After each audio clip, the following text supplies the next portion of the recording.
ఎవరయ్యా అన్నదమ్ముడు చేసి నా అన్నదమ్ముడు కూడా పక్క పోతాడు 5,000 10,000 అవసరం ఉంటే ఒక తల్లి పెట్టిన బిడ్డలే పక్క పోతారు. అటువంటి గుణం వాళ్ళది. సార్కు ఆపద వచ్చినప్పుడు మేము బెల్ట్ కట్టుకొని దింకి సత్యానికి సిద్ధమే. మేము ఆయన నేను ఉన్నాడు ఏం చేసినా చెప్పండి. మా సమస్యలను తీసేవాడు మా అవినాష్ సరే అంత సీనియర్ అయినా అవినాష్ రెడ్డి చేసినా అంటే మేము నమ్మము. ఏంటంటే మన జగన్ సార్ వచ్చేసి ఆయన పార్టీ పెట్టినాడు.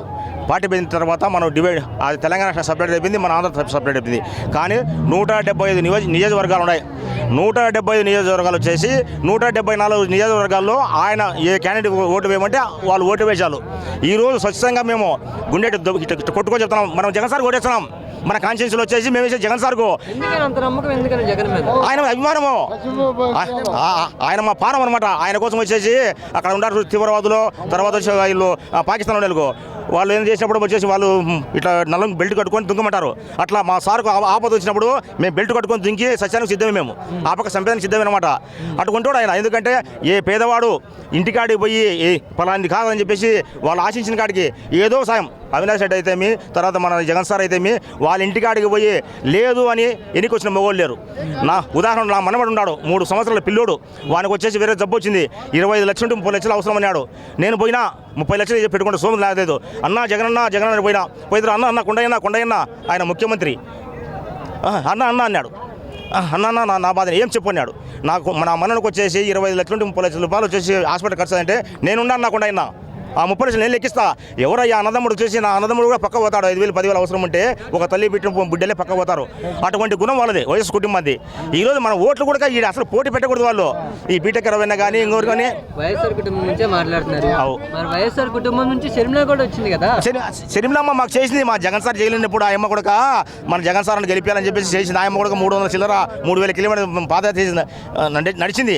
కానీ చిన్న సమస్యల వల్ల పక్కన శత్రువులు చేరి వాళ్ళ కుటుంబాన్ని డివైడ్ చేసి లేనిపోని చేసి మేము పెట్టి ఆయమ్మకు చేసినారు తప్పగా ఆయమ్మ అంటే మాకు అభిమానమే. ఎందుకంటే ఆయన రాజశేఖర్ సార్ రక్తము, వివేకానంద సార్ అంటే మాకు ప్రాణమే.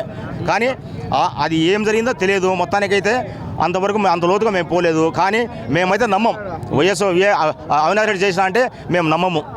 కాబట్టి మేమందరం వచ్చేసి సిరిమనమ్మకు మాకు వచ్చేసి శత్రుత్వం లేదు. ఈ బుద్ధి కూడా పోయి అక్క అంటే అన్న కొండైనట్టది అంత ఉంది మాకు అభిమానం. కానీ మేము జగన్ సార్ కాదని ఆయన దగ్గర మేము పోలేం. ఆయన అభిమానిస్తాం. జగన్ సార్ కుటుంబంలోకి రాజశేఖర్ సార్ బిడ్డగా రమ్మని చెప్పు, మా జగన్కు తోడుగా పనిచేయమని చెప్పు. ఆయన ఇంకా పైకి ఎత్తుకొని మేము వచ్చేసి ఏ పోస్ట్ ఇచ్చినా మేము గెలిపించుకుంటాం. దానికి తర్వాత 13వ తారీఖు వచ్చి ఎలక్షన్ జరుగుతుంది. ఆ రోజు సాయంత్రం చెప్తారనమాట 1,50,000 నుండి 1,60,000 మీద ఆడితో మా సార్ గెలుస్తాడు. ఒకటి ఏంటంటే పులిన కాన్స్టిట్యూన్సీలో 4 పర్యారాములు జగన్ సార్తో వచ్చేసి రాజశేఖర్ సార్తో 3 సార్లు పోటీ చేసినాడు సతీష్ రెడ్డి. తర్వాత వచ్చేసి మా జగన్ సార్తో ఒకసారి పోటీ చేసినాడు. ఆయన కూడా మా పార్టీలో చేరినాడు. మన జగన్ సారు చేసే సంక్షేమ కార్యక్రమం మంచి అనే ఉద్దేశంతో మా వేంపల్లె మండలం నుంచి ఆయన మా పార్టీలో చేరినాడు. కాబట్టి మా వేంపల్లె మండలం నుంచి 13,000 నుంచి 14,000 మేడతో ఇంతవరకు గెలిచే వాళ్ళము. ఈ రోజు మా సతీష్ అన్న కూడా వచ్చాడు. కాబట్టి ఆయన వచ్చేసి 4 సార్లు ఎమ్మెల్యేగా పోటీ చేసినాడు వైఎస్ కుటుంబం మీద. ఆయన మా సారు చేసిన సంక్షేమ పథకాలు మంచి అనే ఉద్దేశంతో ఆయన మా పార్టీలో చేరినాడు. కాబట్టి మాకు ఇంకా కొండంత బలం వచ్చింది. మా వేంపల్లె మండలంలో మా రవికుమార్ రెడ్డి ఆధ్వర్యంలో, తర్వాత వచ్చేసి మా కన్వీనర్ చంద్రబాబు ఆధ్వర్యంలో, మా తర్వాత మా సర్పంచ్ ఆధ్వర్యంలో మేమందరం కొన్ని వేల మంది మేము ఇక్కడికి వచ్చి రావడం జరిగింది. కాబట్టి ఊరికి నామకవాస్త అంతే ఇది ఎలక్షన్. నెక్స్ట్ వచ్చేసి ఈసారి చంద్రబాబు గారు వైనాడ్ పులివెందులో కూడా టీడీపీ జెండా ఎగరేస్తామంటున్నారు. అంత సీన్ లేదు నాయన, అంత సీన్ లేదు చెప్పొచ్చు. ఆయనకు చెప్పేది ఏంటంటే నాయన ఆయనకు మనవాళ్ళు ఉన్నారు. ఆయనకు వచ్చేసి ఇప్పుడు 75,000 ఉన్నాయి, పింఛన్ వస్తుంది. ఆ పింఛన్ తీసుకొని మా జగన్ సార్ ఇచ్చి పింఛన్ తీసుకొని ప్రశాంతంగా మనవరాలతో స్వచ్ఛందంగా బాగా సందర్భంగా వచ్చేసి ప్రశాంతంగా బతకాలని మేము కోరుకుంటున్నాము. తర్వాత వచ్చేసి ఆయన వాళ్ళ కొడుకుంటాడు కదా లోకేష్ గారు, ఆయన కూడా మంచిగా నేను కాదని చెప్పను. కానీ ఆయన అంత సీన్ లేదు. కాబట్టి మా జగన్ సార్ ముందర ఎవరు అంత రామశిలకమ్మే. ఆయన కూడా ఎర్ర బుక్ లో రాసుకుంటున్నారు ప్రతి ఒక్కరి పేరు. మా ప్రభుత్వమే వచ్చిన తర్వాత అది మామూలు చెప్పచ్చు తప్ప కాదని చెప్పను అనమాట. ఎందుకంటే 12 కోడి మీద 2 ఇచ్చినప్పుడు నాది గెలుస్తా అంటారు. ఆడ రంగంలో దిగిన తర్వాత తెలుస్తుంది ఎవరు గెలుస్తుందో. ఒక కత్తి కొడితే అంతే జూన్లో తెలుస్తుంది తమ్ముడు. ఎంపీ అవినాష్ సార్ పోయిన 5 సంవత్సరాల కిందట 5 లక్షలతో గెలిచినాడు. ఈసారి 5 లక్షల పైన దాటుకొని గెలిచినాడు మా సారు. ఎందుకంటే పొద్దున్న లేచాలంటే ఏ ఒక్క కార్యకర్త కానీ ఏ పార్టీలకు అతీతంగా మా సార్ దగ్గర పోతే ఇది ఉంది లేదా. ఉదాహరణకు వచ్చేసి వాళ్ళ కుటుంబాన్ని గురించి చాలా మంది తెలియదు. వాళ్ళ కుటుంబం గురించి రాజకీయంగా మేము మాటలు తెలుసు కానీ వేరే వాళ్ళు తెలియదు. వాళ్ళ ఇంటికాడ గడప దొక్కినోడు, వాళ్ళ శక్తి వరకు వాళ్ళు సాయం చేసే గుణం తప్పక వేరే గుణం అంటూ లేదనమాట. మరి ఈసారి అవినాష్ గారి మీద షర్మిలా గారు కూడా పోటీ చేస్తారు. ఆయమ్మ వచ్చి రాజశేఖర్ సార్ బిడ్డగా ఆయమ్మ చేయొచ్చు, కాదని చెప్పము. రాజశేఖర్ సార్ బిడ్డగా ఆయమ్మ చేయొచ్చు, కాదని చెప్పను. వాటి కుటుంబ కలహాలు మేము చెప్పము, కానీ ఆయమ్మ చేస్తుంది కాదని చెప్పను.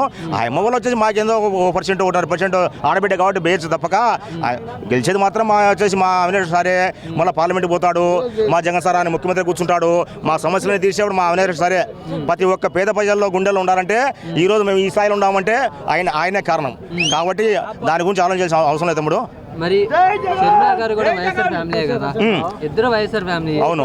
మరి షర్మిలాకి ఎందుకు ఛాన్స్ ఇవ్వరు? ఆయమ్మ వచ్చి ఆడబిడ్డగా ఇంతవరకు వచ్చేసి వాళ్ళ కోసం పాదయాత్ర చేసింది, విజయమ్మ చేసినారు, తర్వాత అందరూ చేసినారు, కాదని చెప్పము. కానీ ఆయమ్మ రాకూడదు. కొన్ని రాజకీయ శక్తులు దుష్టశక్తులు ఇదైపోయి ఏదో ఆయన చెప్పించేసినారు తప్పక. ఆయమ్మ వచ్చి మా జగన్ సార్ పార్టీలు చేరి ఆయమ్మ వచ్చేసి ఏదైనా కొన్ని వచ్చినా కూడా మేమందరం ఆయమ్మ కూడా గెలిపిస్తాం, అంతే తప్పక వేరే వాళ్ళతో మద్దతు తీసుకొని. మనకు ఈరోజు వచ్చి స్టేట్ అక్కడ తెలంగాణ స్టేట్ సపరేట్ అయిపోయింది, ఇప్పుడు ఆంధ్ర సపరేట్ అయింది. కారణం ఎవరు? కాంగ్రెస్ పార్టీలో ఆయన పోకూడదు కాబట్టి ఆయన వచ్చినా కూడా కొంతమంది అభిమానంగా మనం చేయొచ్చు. ప్రత్యేక హోదా ఇస్తామంటున్నారు. కాంగ్రెస్ వచ్చింది ఏం లేదు, కర్మర్ అయిపోయింది. అయితే ఈ అమ్మతో కొంచెం అయితే కాంగ్రెస్ పార్టీ కొంచెం ఊపు వచ్చింది, అంతే తప్పక లేకైతే ఏం లేదు. మరి ఇప్పుడు షర్మిలా గారు నేను తీసుకొస్తాను ప్రత్యేక హోదా అంటున్నారు. చూద్దాం, అంత ఛాన్స్ రాదా ఆయమ్మ వచ్చి శర్మిలానిగా ఉండాలా, రాజశేఖర్ సార్ బిడ్డగానే ఉండాలా, ఆడబిడ్డగా ఉండాలా, అంతే తప్పక ఇంకా వేరే రకంగా ఆలోచన చేస్తాం. అంతే విషయము. జగన్ గారి మీద కూడా విమర్శలు చేస్తున్నారు, చేయొచ్చు. ఈ రోజు వచ్చేసి ప్రజల గుండెల్లో చిరస్థాయిగా నిలబడిన మగోడు ఎవరంటే ఒక జగన్మోహన్ రెడ్డి. ఈ రోజు అమ్మఒడి కానీ తర్వాత వచ్చేసి ఏ రకం వచ్చేసి ఈ పిల్లల్లో వచ్చి ప్రతి ఒక్క దాంట్లో వైఎస్ఆర్సీపీ కానీ ఇంకోటి సచివాలయ వ్యవస్థలలో ఆ రోజు ఏదైనా పని ఉంటే కానీ ఎంఆర్ఓ దగ్గరికి పోయి ఎండి దగ్గర చుట్టూ తిరుగుతాను. ఇప్పుడు అట్లా వాలంటీర్ వ్యవస్థ పెట్టినాడు. ఆ వాలంటీర్ ఇంటిగా పొద్దున వచ్చి తట్టి పనులు చేసి పెట్టేవాళ్ళు. కాబట్టి ఎన్ని రకాల మరి వాలంటీర్లు కూడా దొంగలు, ఎవరు లేనప్పుడు ఇళ్లలో దోపిడీలు చేస్తున్నారు కానీ చంద్రబాబు అదంతా తప్పు తమ్ముడు. వాళ్ళు 5,000 రూపాయలకు వచ్చేసి చేస్తారంటే జీతం కోసం కాదు, అభిమానం కోసము. అందుకే ఈరోజు మా వాళ్ళంతా వచ్చేసి స్వచ్ఛందంగా వచ్చేసి రన్ చేసేసినారు, చేసి అభిమానంతో వచ్చి మళ్ళీ కావాలని చెప్పేసి వాళ్ళు వచ్చి ఈరోజు వచ్చి స్వచ్ఛంగా పనిచేస్తున్నారు. కాబట్టి అవన్నీ వచ్చేసి పక్కన పెట్టాలా. యూత్ ప్రతి ఒక్క కులానికి ఈరోజు వచ్చేసి నేను వేంపల్లి మండలాల్సిన పనిచేసిన, నా పేరు కొండయ్య. ఈరోజు వచ్చి నన్ను కాణిపాక పోటీ నెంబర్కి ఇచ్చినాడు ఒకసారి, మళ్ళీ తర్వాత వచ్చి మళ్ళీ 2 సార్లు ఇచ్చినాడు. బీసీలం మేము కాబట్టి ఆయన బీసీల ముందు ఉండే అంత అభిమానం వచ్చేసి మా నాయకులు లేదు చంద్రబాబు నాయుడికి. మా బీసీలకు వచ్చేసి ఏం చేయాలి ఆయన. కాబట్టి ఆయన బీసీలు అంటే కానీ ఎస్టీ ఎస్సీ మైనార్టీకి వచ్చేసి మన జగన్ సారే చేస్తాడు. ఆయన ఉంటేనే ప్రజలు సురక్షితంగా ఉంటారు, అన్ని రకాలు వచ్చేసి సంక్షేమాలు వస్తాయేమో. కాబట్టి ఆయన నేను ఉన్నాడు, ఏం చేసినా చెప్పండి, ఏంది లేదు. ఇప్పుడు వచ్చేసి అభివృద్ధి లేదంటారు. అభివృద్ధి లేదంటే ఈ ఉద్యోగాలు ఏమంటారు? ఉద్యోగాలు ఎంత ఇచ్చిందా? వాలంటీర్ వ్యవస్థలోనే సచివాలయంలో ఎంతమంది ఉద్యోగాలు పిల్లలకు వచ్చేసి నిరుద్యోగులకు ఉద్యోగాలు ఇచ్చినాడు. ఈరోజు రెగ్యులర్ అయినాయి. నా కొడుకు వచ్చేసి మామూలు ప్రైవేట్ దాంట్లో పనిచేసేవానికి సచివాలయ వ్యవస్థలో వచ్చేసి ఎగ్జామ్స్ రాసింటే సర్వేర్ అయినాడు, గవర్నమెంట్ ఎంప్లాయర్ అయినాడు. ఇంకా పిల్లడు సార్ ఇచ్చినట్టే కదా. అటువంటి మొత్తంగా కొన్ని వేల మంది వచ్చినారు. కాబట్టి ఇదంతా ఏం లేదు. ఏమన్నా వచ్చేసి వాళ్ళు క్యాస్ట్ ఫీలింగ్ మేము అది అంటారు. క్యాస్ట్ కాదు, కమ్మ కానీ బల్జ కానీ ఇంకోరు కానీ అందరూ సార్పక్క వచ్చేది తప్పక ఆ క్యాస్ట్ గీస్ట్ ఏంది లేదు. కాబట్టి జై జగన్ వచ్చేసి ప్రమాణ స్వీకరించి మనమే చేస్తాం తమ్ముడు.